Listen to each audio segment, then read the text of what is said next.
जय महाराष्ट्र भावांनो, जिल्हा न्यायालय गोंदियाकडून शिपायाची भरती आलेली आहे। जागा एक आहे।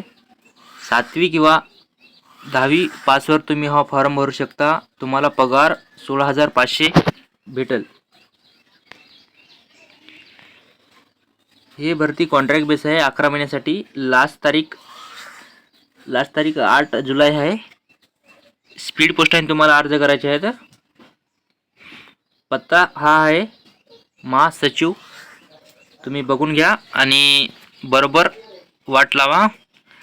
फॉर्म बरोबर भरायचा आहे। काही मिस्टेक झाली तुमचा अर्ज रिजेक्ट करण्यात येणार आहे। या भरतीमध्ये इंटरव्ह्यू होणार आहे। इंटरव्ह्यू तुमची निवड होणार आहे। तुम्हाला कॉल किंवा ईमेल द्वारे कळवण्यात येईल की इंटरव्ह्यू कधी आहे आणि माहिती देण्यात येईल। हा ॲप्लिकेशन फॉर्म टेलिग्रामला मिळेल। रविभाई जॉब सर्च करा। धन्यवाद। पुढच्या अपडेटसाठी सबस्क्राइब माय चॅनल।